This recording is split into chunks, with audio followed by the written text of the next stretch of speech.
Hey, it's Amberly Forrester, the Flow Coach. And I just had a birthday and I just launched my new company, 39 Quartz. So, drum roll, I thought this would be a really good time for me to share with you 39 things that I have learned. So, let's get started. Let's just jump right in. Number one, be authentic and well expressed. Be authentic and well expressed. When I say well expressed, I mean saying what's on your heart, not just letting things bottle up inside. What gets beneath the surface can usually fester. And so when we let things stay inside, when we bottle them up and push them down, that does us no good. Right? Like being well expressed means not just saying whatever comes up comes out, but actually thinking about how we feel, putting words to it, and expressing ourselves authentically, like how we really feel, even if it's not the popular opinion. But if it's something that's true to us and a part of our authenticity, then it's what makes us special and unique. There are too many of us out here trying to go with the crowd and say what's popular or what's cool. And like the older I get, the more I realize that authenticity is what's really cool. All right, so that's my number one. Number two, plan the work and work the plan. I love that. This is something that I really learned in my 20s when I started my first business. Like, you can have a plan and you can not write it down. You can just be like, oh, yeah, I want to do this, I want to do that. But like, those are ideas, those are thoughts, those are wishes. But without execution, you're not going to make anything happen. So when I say work the plan the work and work the plan, that means developing some amounts of discipline to say, this is what I want. This is how I'm going to get it, and to actually execute in that way. That has worked tremendously well for me. It's taken a lot of discipline to do that over the years, but that's my number two. Number three, don't take things personal, y'all. I'm still working on this, not taking things personally. It's tough, right? Because when someone does something to us or says something to us, we're like, how could they say that? How could they do that to me?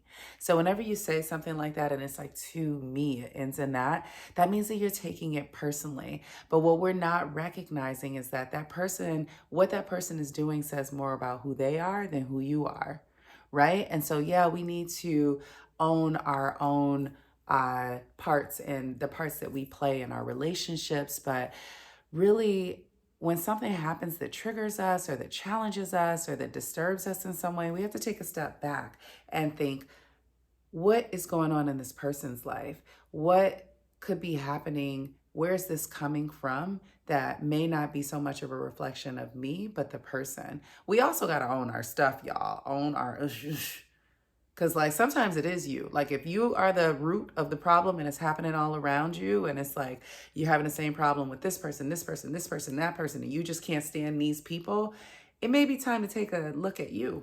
Turn around and point the finger back at you. Like, what are you doing to either attract these people, or you're the common denominator? So, what can you do to change? Because you can't change anyone else but yourself unless they're willing to change and they come to you for change. But that's a whole other story. But you have the most power to change yourself. So that's my number three. My number four, and this goes into don't take things personally. You know why? Because hurt people hurt people. When people are coming from a place of hurt, when they're coming from a place of fear, when they're not forgiving, when they're things that are sitting heavy on them, they often tend to lash out to others and to hurt others.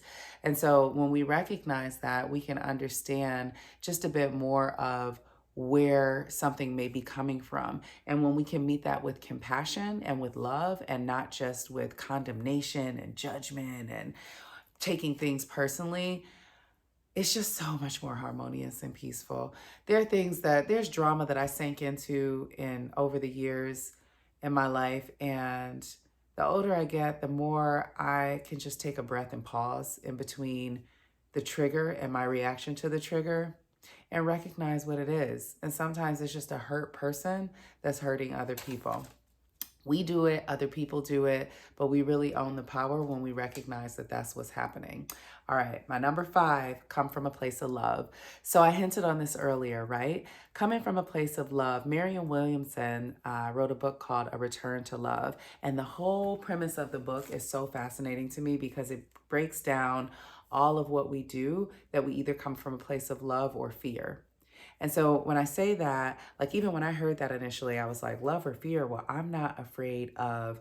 But like, if we get really honest with ourselves, we're not, it's not really our fear of what's happening sometimes is more of our fear that we can't handle it, or our fear that we're being judged, or our fear that we won't be accepted, or our fear that we're going to fail. Um, our fear of the unknown. There are times when we hesitate, when we procrastinate, when we act in a brash way, when we respond with being snappy. And we may think like it's this hard shell, this exterior that we put on to protect ourselves, but really that's from a fear of being hurt, right? But so if we really want to live in more harmony and we look at coming from a place of love, we look at coming from a place of love, and that's rooted in compassion, understanding, forgiveness. And so, again, this is like so key, this underlying rule of pause and wait to respond. It's been something that's been really near and dear to me because it's helped probably keep me out of getting in a lot of trouble.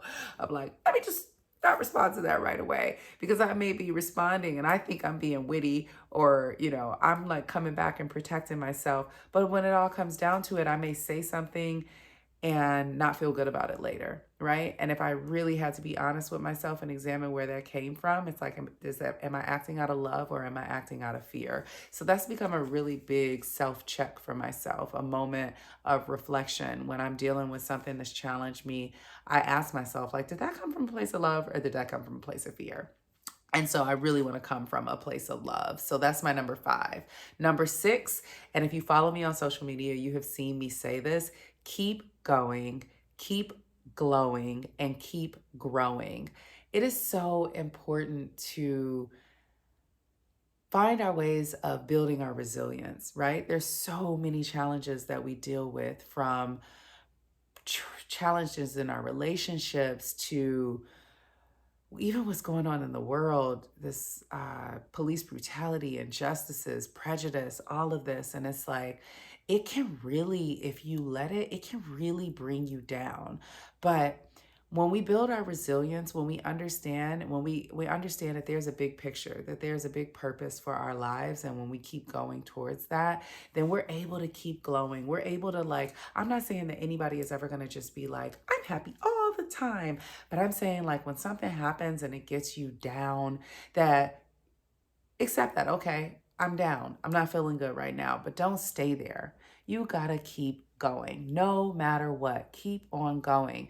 There is something meant for your life. There's something meant to learn from every challenge that you have. And if you just keep that attitude of optimism and you keep on going and you keep on glowing, like, no matter what, I'm gonna keep this glow. All of this glow is staying. Nobody is taking this away from me. I will not let you steal my joy. I will not let you steal my confidence. I will not let you put your negativity on me. No, because I'm going to keep on glowing, and I'm going to keep on growing, because I'm going to keep learning from my experiences. I'm going to have a growth mindset, and I'm going to look at what I can learn from situations and recognize that even when it hurts me, and I know, and I'm like, I'm not talking about spiritual bypassing and just saying everything is fine, because everything is not always fine, and it is okay to not be okay. But ultimately, we have to keep going. And the way that we keep going in the healthiest way is to learn from the situations, to learn from our challenges. All right. So that is my number 6. Number 7. Oh, this is a good one, y'all. Y'all ready? Don't get too attached to outcomes. Now, I'm big on setting goals. As a coach too, I'm a certified coach, life coach, career coach, business coach, all of that. So I will work with you and get you to set some goals. I'm big on those. But when we get too attached to specific outcomes, we bring resistance to what the universe could have for us. Sometimes God has a plan way bigger for us than we do for ourselves. And if we are stuck on our own plan of, like, it has to happen this way, like, this is it, there can be no flexibility, this is what it's going to be. When we get stuck in that, when we get stuck in the outcome that we think it's supposed to be, we can limit ourselves. We may be aiming for the stars, and the universe, God may be like, look, this is a whole galaxy that I'm trying to give you, but you over here aiming for the stars, or you over here aiming for the moon, or you over here trying to put yourself in this box, and I'm trying to blow the top off this box, and I need your help with it. What I'm trying to do is keep my shirt buttoned, y'all. So if you see me doing this, I'm just doing a little bit of adjustment. But like not getting attached to outcomes has really helped me in so many ways. And that like I can have an intention. I'm big on intention. I'm writing a book called Blooming with Intention. I can have an intention and I can set that intention. But I always like to set goals and say, this or something better. Because just recognizing that there could be more for me and I might just be short sighted. So we got to allow a little bit of flexibility. All right, and my next one, let go and let God. So these are kind of building on each other, right? When we let go and we let God, we can do, right? We are human beings. We are not human doings. Sometimes we just got to stop, pause, and let go and let God. Sometimes when you get to that point where you feel like you have done as much as you can, then the answer is to lean on your faith and say, I've done my best and I need to let it go from here. I just need to let go and let God, right? So that has been one that's brought me peace in times when I could have just stressed and kept going and burnt myself out. Just to let it go. I'm gonna just let this sit here and marinate and just trust that the universe has my back. And that's one of them. I'm coming up on the universe has my back. That's one of the other things that I learned. But I'm gonna get uh, a little girly on you real quick and give you my next one. And that's number 9. And it's plan your outfits ahead of time to be on time. I struggle with being late, y'all. It is like I'm a work in progress. It is definitely area that I have to put effort in to be on time. And one of the ways that I put that effort in is by knowing what I'm wearing, because I can spend so much time just choosing different outfits. But I'm like, okay, when I have something really important to do, I am picking my outfit, my earrings, my hairstyle, my shoes out the night before. It saves so much time. So that's one of my favorites. Pick your outfit out ahead of time. Number 10, moderation is the key to well-rounded well-being. I'm all about well-rounded well-being. Like, I have a glass of wine right here. I am not one to judge other people for what they do or to say I don't do something. These are my personal truths, not to be upsetting to anyone who holds other personal truths. These are just 39 things that I have learned. And for me personally, moderation is my balance. Moderation is the new balance. So if I'm going to go hard in a certain area, then I'm going to counterbalance that with the rest or relaxation that I need. If I'm going to eat something that I enjoy, I'm going to take it easy the next day and maybe do a juice cleanse if I ate too much crab legs or cheesecake or whatever that is. That moderation, like not just going super extra on anything, but just taking things in moderation, be it the things that we consume, the things that we do, think about. Just moderation is so key. I really find that it's very healthy and it's helped me to be that well-rounded and have that well-being, in that I'm not going to be the stick on the wall that goes, I don't do this and I don't do that, because then I'm denying myself of the things that I enjoy. Now, if I'm denying it for a reason of being healthy, like that's a whole other story, right? Like I'm all about recognizing what serves us best. And for me, moderation is what serves me best. So that's my number 10. My number 11 is to pray affirmatively. God don't want you begging. You don't have to beg for what you want. God, please this and please that. What I've learned, there's a method called scientific prayer. And so I'm not going to get all into it, but I'll share a few things from it with you. And so when we practice scientific prayer, or when we pray affirmatively, we pray for things as if they have already existed. God, thank you for the love that exists in my life. God, thank you for the success of this new venture that I am embarking upon. God, thank you for the health coming into my body, my soul, my spirit, my environments, and the people around me. Thanking God as if things already exist, because, and here's the next step, because I know how powerful you are. I've seen the blessings. I'm grateful for the way that you have showed up in my life, and giving God the glory, because Gratitude is at the root of psychology practices, therapy practices, all of the religion. people's appreciation of people in our lives. Gratitude is at the root of so much. And when we pray affirmatively, we pray as if we already have it, and we give thanks for what we've already been blessed with. And that way of prayer I have found to be the most powerful in my own mindset, my own acceptance of what is, and my expectation of what is to be, all of that. So pray affirmatively and look up scientific prayer. And it's something that if you're interested in it, DM me, send me a message, email me, let's talk about it, because I am thoroughly intrigued by it, and it's been really helpful in my life. All right, my number 12, know thyself, but still be willing to improve. So you can know yourself. You can say, I am totally the type of person who, and state whatever that self-awareness is. Like, I feel like I'm a very self-aware person. My emotional intelligence, my personal growth, my personal intelligence or self-awareness, awareness of self is really high. And that's because I do a lot of self-reflection, right? Like, I know who I am. I ask myself when things don't go right, if I'm in a moment and I react in a way that I'm not happy with, like, I going back later and I'm like, why did I do that? Why did I say that? And what do I want to do next time? Right? And so I know myself, but I'm willing to step beyond my ego and not just feel like I have the need to be right and that I can just point the finger outwards and judge everybody else, and know that there's always room for improvement and there's always room to grow. And so I'm always looking for areas that I want to grow in. And that doesn't mean that I don't accept myself, because there are certain areas that I love and accept about me where I'm like, this is what it is and this is what it's going to be. But those are the areas that serve me well. So that's the litmus test. If it doesn't serve you well, how's that working out for you? That's the question I always like to ask my clients. How's that working out for you? Because if it's not serving you well, then it's something that you really want to look into what the alternative is. Be bold. Be brave enough to look at what is the alternative? How can you grow? You can teach an old dog new tricks. You can always have a growth mindset. So that, I think, is really important. That growth mindset is key in so many things. Fixed mindset says, I have arrived. I am perfect.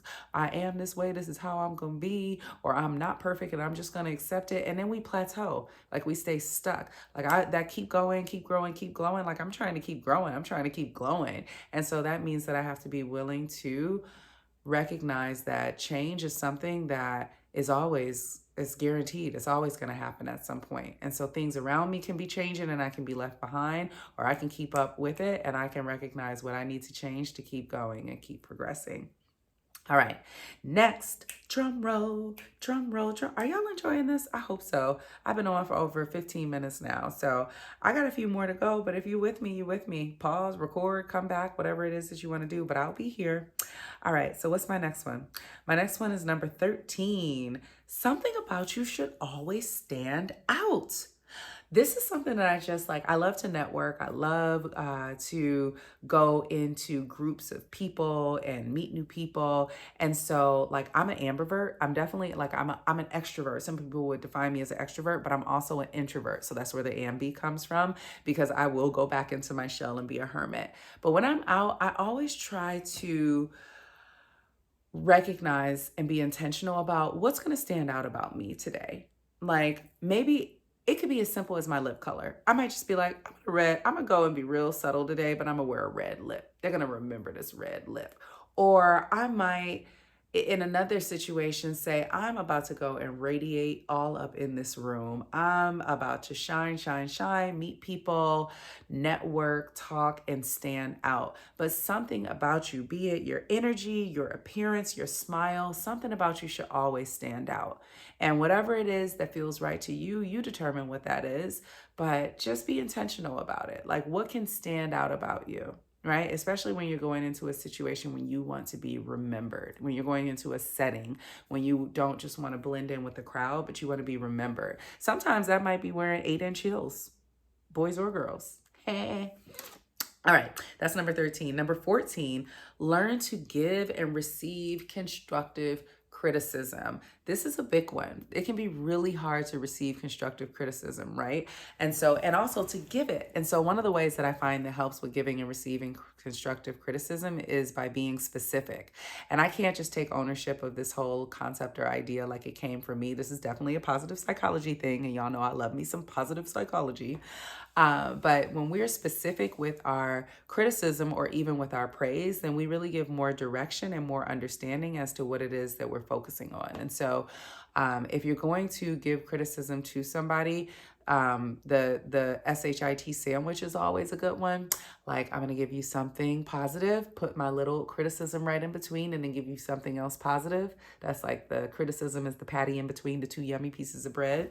And so you can look at it that way, and then being specific, like saying not just, I didn't like the way you said that, but not just what you don't like, but what you would like. And I would actually appreciate or prefer if you said it to me this way, or if you treated me this way. Being specific is really helpful. And if someone is giving you criticism or giving you praise, you can ask for more information. Like, okay, that really upset you, but why? Like, how did it make you feel? Or how did you feel? Because I can't make you feel any kind of way. You just receive and you feel a kind of way. Whole other story. We get into that another day. But asking for more information can help you to reflect and help you to process things better too. Number 15, sleep at least 7 hours a night on average. So right now it's currently about 2 a.m. and I'm definitely sitting in my basement and taping this video, and I'm definitely not going to get 7 hours of sleep tonight. So you know what I'm going to do tomorrow night? I'm going to get maybe 9 hours of sleep. That's that counterbalance that I talked about before. And going back to it, it's just so helpful. Like, it is so helpful to get our rest. And some of us need less rest. So for me, it's 7 hours, get at least 7 hours of sleep a night on average, right? And that might look like 6 tonight, 8 tomorrow night, 5 the next night, 9 the night after that. Like, I can sleep, y'all. When I sleep, I can sleep. But when I got to get something done, I will stay up and grind through the night because those kids upstairs are not awake right now. And this is my time. What does that look like for you? How much rest do you need per night? Be mindful of that. Like, recognize that you need your rest and get your rest because you need to replenish. You cannot pour from an empty cup. And honey, you are pouring everything out of that cup. If you are not taking the time to replenish it, you will burn out. It's real. As I sip my glass of wine. All right, what do we have next for you? Oh, I love this one. Number 16, bloom right where you are planted. Please, my love, do not wait for some ideal situation before you reach that goal, before you make that move. Like, you gotta bloom where you're planted. Make the best of the situation right where you are. What can you do right where you are, right with everything that you have to have what it is that you want, to achieve that goal? What are you waiting for? Tomorrow is not promised. If you did die, which God forbid you do, I do, or any of us do, but if you did die, you'd be so much happier knowing that you died doing things that you love, that you didn't wait for something to give you permission. Give yourself permission right where you are to go for your dreams. Even if you can't go all the way, go a little bit of the way. Take a step. Take a step in the direction that you want to go in, and I guarantee you will feel so much more fulfilled and so much more confident about your ability because you're not sitting and waiting on someone or something to tell you that you can do what you can do right here. You might not be able to do it 100%, but hey, do it 10%, do it 15%, do it 2%. Do it though. Just do it. Just do it, in the words of Nike. Anyway. All right, number 17. Okay, I'm getting back girly on y'all. My number 17 is shoes, bags, and outerwear make a wardrobe. All right, and jewelry too. So this is my thing. Like, I love accessories, right? And so that's also probably ties back into that, like, do something that makes you stand out in some type of way. So like, I am not one to like pay a whole lot for a shirt or pants if I don't just like really love it or I don't have somewhere like amazing to go. But on some shoes, on a coat, on some accessories that I can wear with different outfits, on a brooch or something, a scarf that's gonna pop and I can just wear it, rock it in different ways, put it on my head, put it around my neck and be fabulous. Like, I'm here for it. Outerwear, coats, A nice coat? Oh, honey. Oh my gosh. Okay. It can do a lot for a wardrobe. So that's my number 17. My number 18, I love this so much. And if you have ridden in the car, is that a word, ridden? If you rode in the car with me, we're just going to say rode. If you rode in the car with me at any point, if you have ridden, I think that is a word. I'm going to check that. Growth mindset. It's okay. Correct me. I'm open. I'm here for it. Okay. But you will know that I love Audible. Plug, Audible, call me.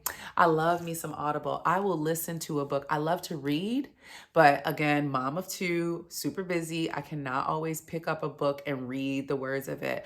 Audible allows me to learn while I'm on the go. I love to drive. I will hop in my truck and I will throw on a book and I will listen to it for that half hour or that hour that I'm in traffic. I live in New York City, y'all. So you know you can get stuck in some traffic. And yes, I could listen to a bunch of songs on the radio or on my iPad or whatever, on my phone.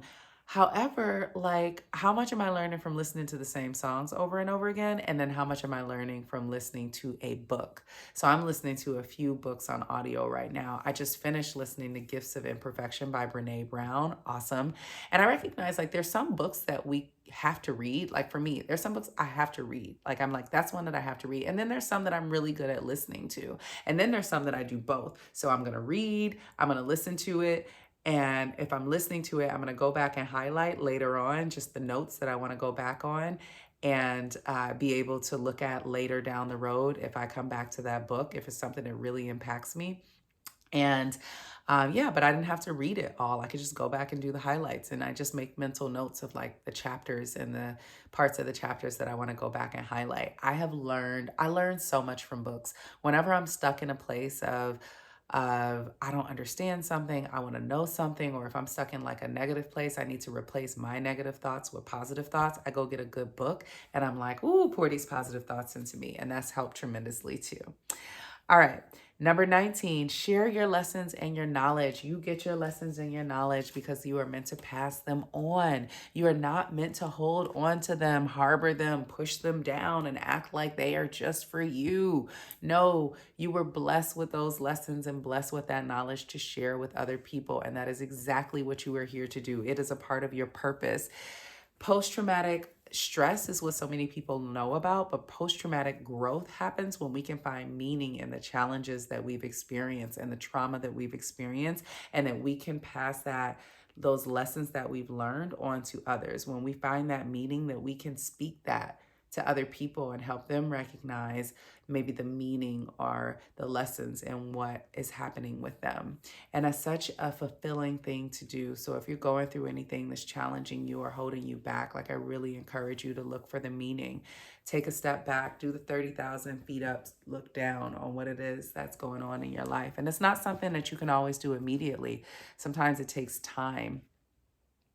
Time sometimes is all that we need to heal things, right? But like we got to share our lessons and our knowledge. That's why I'm loving like all these online courses that people are doing. Shout out to Danielle Leslie and Course from Scratch, and like shout out to Ashley Fox and Wealth Builders and sharing your knowledge about how to build your wealth. Like these are the things that we know. It's not traditional education is antiquated at this point, right? Like yeah, you can go and get a traditional education, but you don't have to spend 40, 50, 60, $70,000 a year on a degree. You can get on somebody's course and learn so much in a few weeks or even a few hours.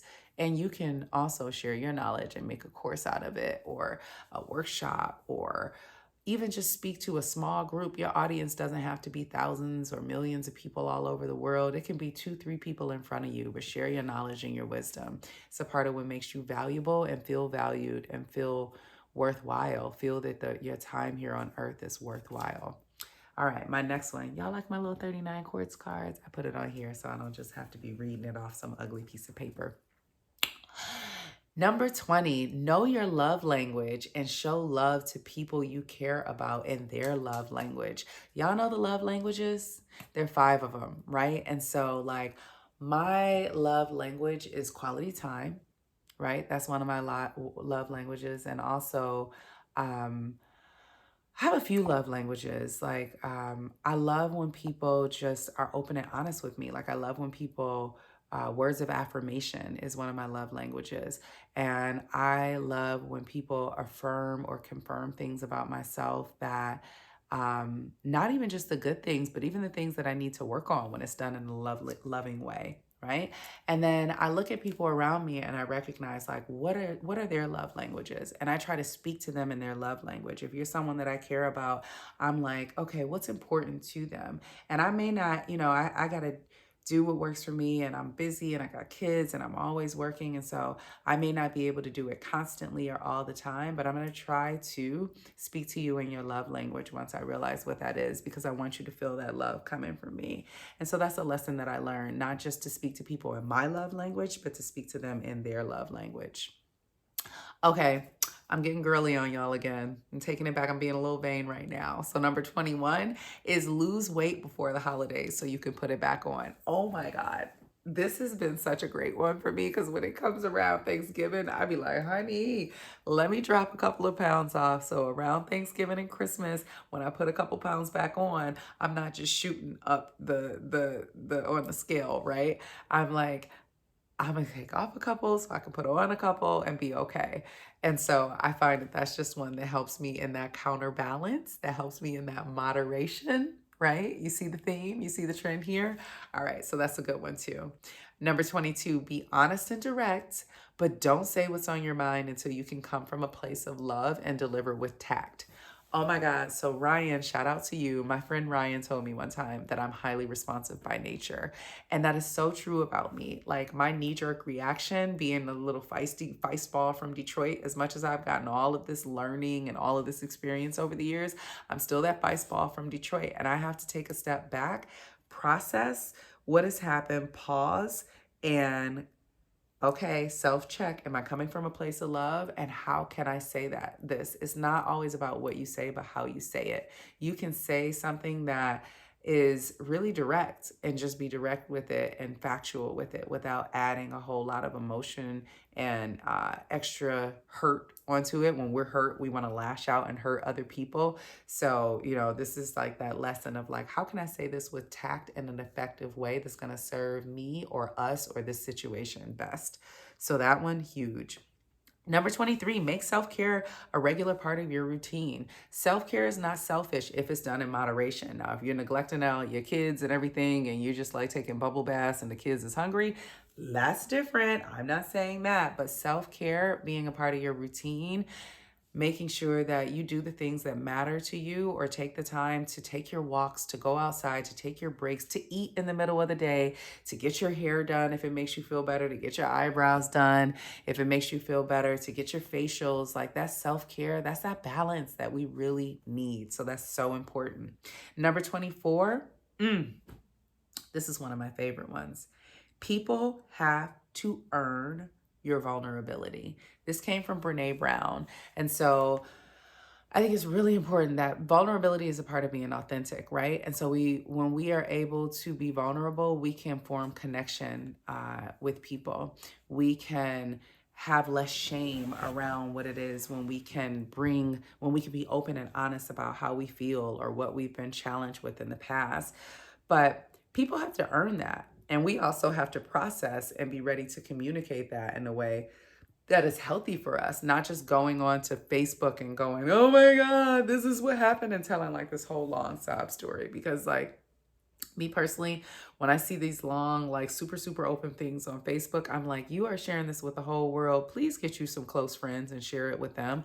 Everybody does not need to know your every detail in life. Like people earning your vulnerability means that people who you trust, that if you're still vulnerable about it, then you're still processing it and working through it. And so you want to find loved ones that you really trust that you can share with. Now, once you've processed it and you've overcome it and you can say it without shame, without triggers, without it taking you to a place of insecurity, then hey, scream at the mountaintops for her. That's sharing your knowledge, right? And we talked about that and how fulfilling that is.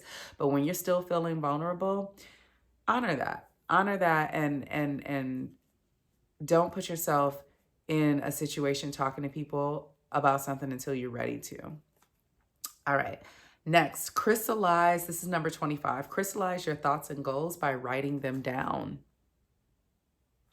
let's just not make wishes. Let's not just be out here wishing without a plan. I talked about plan the work and work the plan, right? Writing those goals down is so important. It reminds us of what it is that we're aiming for, of why it is that we're putting work in, of what it is that we have to look forward to. It's like our roadmap for success. It's like our guiding light. It is like our navigation when we write our goals down. It helps us to know when we're on the path and when we've gotten off the path. It helps us to keep our direction. It crystallizes our thoughts around what it is that we want. And years later, it lets us go back, or even months later, weeks later, it lets us go back and look at what goals that we've accomplished and checked off our list and have gratitude for that.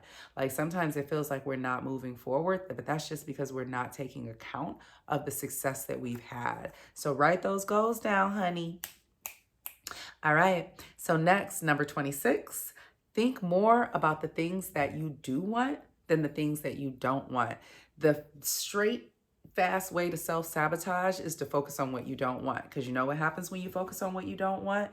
You start acting like the things, you start acting out of fear. You're acting out of that, not out of a place of love, but out of a place of fear. And like, think about the last time that you didn't want a relationship to go wrong, or you didn't want a conversation to go wrong, and you just kept thinking, I don't want this conversation to go wrong. And then you start going down that rabbit hole because they might say this, or they might say that, or they could do this, or they could do that. And then what does that do? That affects your energy and the way you show up in the conversation. And then what happens? It goes wrong. Right? So like that self-sabotage comes from focusing on what we don't want. Focus on what you do want. Think more about the things that you want. Yeah, what you don't want can help point you towards what you do want. But once you have that realization, let's go ahead and let that what I don't want thought pass and start focusing on what you do want. It makes a world of a difference. Focus your attention on your intention. So that kind of ties into what we were just talking about. When you realize what it is that you want, you can be intentional on the way you act, on the goals you set, on the way you move, on the actions that you take, and you focus your actions, you focus your attention on what it is that you intend to happen.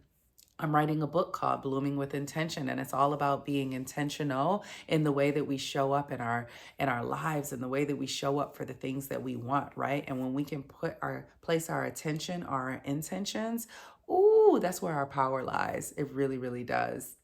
Number 28, ladies, this is for you all. Men, you might not agree, but I don't care because it's my truth and I get to have it because I'm being authentic. All right, this one, I really mean it. A man should be more pressed for a woman than she is for him. Men have so many options. There are more women out here than men, especially in communities of color. And that's a whole other story, but you know what I mean. And so I really truly believe that a man should be more pressed for you than you are for him. And if you are so pressed for that man and he has the upper hand, then he is often more likely to go out and do things and you just be accepting them because you're just so pressed to have him in your life that you're like, whatever you like. Remember y'all seen Coming to America? Have you all seen that? Whatever you like. Like, I'm all about honoring my man. I have been married 10 years today. It's my 10-year anniversary. My husband is probably upstairs like, could you come upstairs? But he needs to have that moment of, where's my baby doing? Can she come upstairs? It's a part of what keeps him on his toes. So I'm here for it. If you want to talk about it, send me a message. I'll tell you more. But that is my number 28, and I'm sticking with it. My number 29, in the words of motivational speaker Jim Rohn, you are the average of the 5 people you spend the most time with. I can look back on my life like 5-6 years ago, and I was spending time with some people that were not a reflection of the way that I wanted my life to go. And with no judgment of them, with only just reflection on myself, because we can only do as best as we can from the place where we are in our lives. But if I had to look at these people and be really honest with myself, I recognized that they didn't have the same goals that I had, and they weren't moving in the same way that I was moving. But I was spending so much time with them that I was getting stuck in that pattern of spending my days in similar ways that they were spending their days. And I was like, yeah, this is not getting me to where I want to go. I need to surround myself with people who keep me on my game, with people. I surround myself now. I love to surround myself with people who inspire me, with people who believe in me, with people who support me and who understand me and who grant me compassion even when I do wrong. I find that to be really, really, really important. So, you are so much the company that you keep. So looking around at your circle and recognizing, I'm not saying like you need to like totally kick some people to the curb, although you may, but I'm just saying maybe you just need to spend a little less time with certain people if you're not being influenced in the best way with them, because energy is contagious. And even as we're adults, like, we can still be influenced, very highly influenced by the people who are around us. The people who are around us can be our expanders. That's Lacey Phillips, To Be Magnetic, if you've heard of her. I love some Lacey Phillips. And like what she talks about is how people can be meant to expand our expectation or our belief of what we can have for ourselves. And so I love being inspired by the people around me. So shout out to all my friends. Y'all inspire me. I love y'all. All right, next. This is, okay. So I talked about Lacey Phillips, and now I'm getting into Gabby Bernstein. That's one of my other girls. The universe has your back. Oh my gosh. The universe has your back when we truly believe that everything that we experience is meant to move us forward. The ups, the downs, the setbacks, the valleys, the peaks. There is value in the valley, Ayanna Van Zandt. I know, I believe it. I read that book when I was a teenager and it was so valuable. But like the universe has our backs, and sometimes things can happen and we just don't understand why and they seem so unfair. But when we truly have faith and recognize that everything is meant to move us forward in the direction of our highest and best good, we really take our power back. And so I choose to believe that the universe has my back. So that's one of the things that I've learned. Number 31, go with the flow. I am the flow coach for a reason. We all have our personal strengths, and when we embrace our strengths and we recognize that we are uniquely who we are because it's a part of our purpose, then we're able to ride that wave and go with the flow. When we're able to stop resisting the things that make us us and embrace them as a part of our authentic expression of who we are, then we can go with the flow. When we take our strengths and we put them to work in our professional lives, when we make businesses out of the things that we love to do, or when we take positions or plan our career based on things that we enjoy, or when we take on passion projects, we are going with the flow, right? And we're allowing a flow of happiness, success, fulfillment, and even good health to come into our lives. So go with the flow. The path of least resistance is sometimes the path that's best to take. Sometimes we need a little resistance. Sometimes, pearls form from the irritation. Sometimes we got to recognize when, as I pause and flow with my wine, sometimes we got to recognize when a situation is showing up, not just for us to run away from it because there's resistance, but when we're supposed to just stop resisting it and just go with it, just accept it. Sometimes we have to just accept the things that are in order to move forward, and accept that we can't do anything about it but learn from it. Really, really important lesson. Number 32, haters gonna hate. Keep it moving. I used to get so upset by people having negative opinions of me, or people having something negative to say. And I just recognize that sometimes, for all the reasons that I listed earlier, hurt people, don't take things personally, it says less about me than it does about them. Sometimes people are just going to be haters. And when we get wrapped up in their hate, we can get stuck. I don't want to be stuck in the muck of hate. No, thank you. Thank you for what you had to say. I'm going to process it. I'm going to take from it what I can and leave the rest behind. And I am going to keep it moving. I encourage you to do the same. Keep it moving. What's next, y'all? There is an undeniable connection between our minds and our bodies. Be aware of the way your body reacts. Louise Hay has a book called Heal Your Body, and it is so fascinating. It connects every single physical manifestation that we can have of dis-ease in our bodies. And I said dis-ease because dis-ease causes disease, and it connects these diseases to a mental equivalent of like where our thoughts are going that cause these manifestations in our body. Again, so much more than we can talk about in these 40 some minutes that I'd already been on with you all. But Louise Hay, look up Heal Your Body. It's the truth. It's the psychosomatic principles and all of that. Anyway, I'm not going to get all into it, but look it up. Okay. Number 34, the signs are always there. Slow down enough to see them. The signs are there. This is why I meditate, because meditating lets me slow down and see what the signs are, recognize what they are. Meditating lets me set an intention, take it into meditation, and ask for the universe to show me, like, what is it that I need to be doing. The signs are there, but when we're going so fast and being those human doings, when we're being those human doings and not those human beings, and just being, sometimes like we just need to be in order to, we just need to listen in order to get the lesson. And we can go so fast that the signs are flying by and we don't see them. They're all a blur because we're just doing. But when we slow down enough to see them, then we can really recognize what the signs are before we get the nudge and then the push and then the shove and then the punch and then the knock over the head. And it's like, oh, I had no idea. Well, yeah, if you were being mindful, more mindful in your living, then you probably would have had an idea. So slow down so you can see the signs. Next, sometimes being still is the best way to move forward. And so that goes into what we just talked about, right? Like going into a place of stillness. I start my morning out every day with meditation now. That's my place of stillness. I really find value in that, even if I can only do it for 7 minutes, because you can do anything for 7 minutes, right? I take that time to myself. There was a time a couple years ago in 2019 where I was just spinning my wheels trying to build Quartz Wellness Collective, my company. And I was just doing everything, taking classes, getting certifications, working all night long. And when I went into meditation one day, Spirit just told me, take a month off.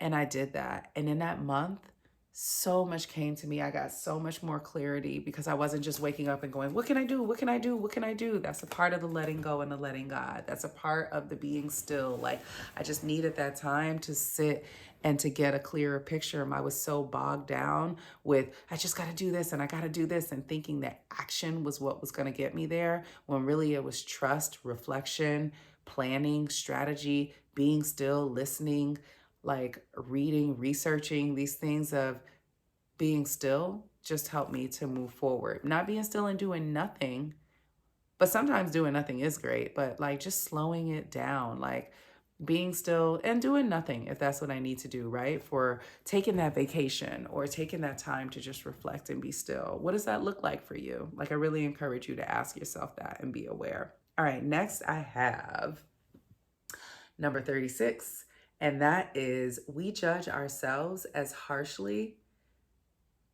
as we judge others, even if we don't do so consciously. This is a big one. This is such a big one, especially in this day and age. There are so many people, so many of us, we are out here judging, pointing the fingers. This person's wrong. That person's wrong. I can't believe this. I can't believe they said that. They're doing this, they're doing that. And we all up in grown folks' business when we really just need to mind our own. And when we really take a step back and be honest with ourselves, if we are being so judgmental of other people and not giving them compassion, we often don't have self-compassion either. When we are talking about other people, the way we talk to ourselves is often negative. And I'm talking about, this is something that I have learned personal. I was that person. I will admit, I would sit around and gossip and talk about people years ago, right? Like it was like, oh girl, did you see what she did and that did? And it's easy to like get caught up in this, especially with reality television. And like, this has just become this thing of like, it's normal. And I recognized, and this was during that time that I was hanging out with that group, that I was like, I need to spend less time with some of these people.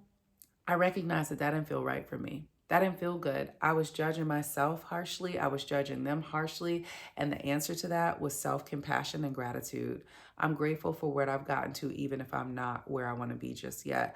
I'm grateful for what I can learn from this situation or how I can grow. Compassion looks like they're just doing the best they can with what they have. Compassion looks like I'm in my business, stay out of grown folks' business, as my grandma used to always say.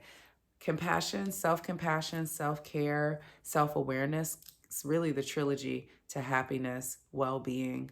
And that came from the Flourishing Center. Shout out to Amelia, that model for well-being, self-compassion, self-awareness, and self-care. So important, okay? Number 37, I touched on this a bit too. I'm getting to 39. I'm almost there. Create a morning success routine. What does that look like for you? How are you starting your day? Starting your day intentionally with doing things that are intentionally helping you to set the tone for your entire day is so important. This last, so we're, right now it's April 21st, 2021. 42121. And so ever since the first of this year, I have started my day every single day with meditation. And if I didn't get it to it first in the morning, I'm getting to it at some point. But like 99% of my days, I start with meditation first thing in the morning. I'm not checking social media yet. I'm not doing anything for anybody else. I'm going within, and I'm starting my day with gratitude, with saying prayers. I'm starting my day with setting my intentions. I'm doing my meditation right now. What that looks like for me is A Course in Miracles. I'm doing the 365 lessons of the year. I have my daily word that I read. I post it on my Instagram. You can check out my daily word every morning in my stories. And so after I do my self-reflection, a part of my daily routine is to then share that, because that's sharing that knowledge and wisdom, which makes me feel good. But I make sure that I take my time to myself before I give myself to the world. And that level of intention starts me off right. And if I get to the point in the day where I'm getting frustrated again, then I'll take the time to go back within, to take the time to be still, say a couple breaths, take a couple breaths, take a walk, say some positive affirmations to myself, and it really makes a world of a difference. So what does a daily success routine look like for you every morning? Set it up. It's what you need it to be. I just told you what I need mine to be, but yours is what you need yours to be.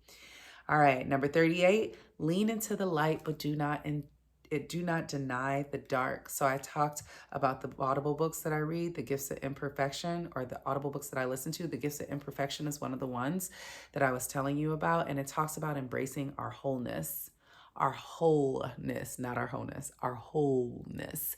And so recognizing, some of y'all got a kick out of that, recognizing that as human beings, there are parts of us that are in the light, and there are parts of us that we push into the dark about ourselves. We push into our shadow.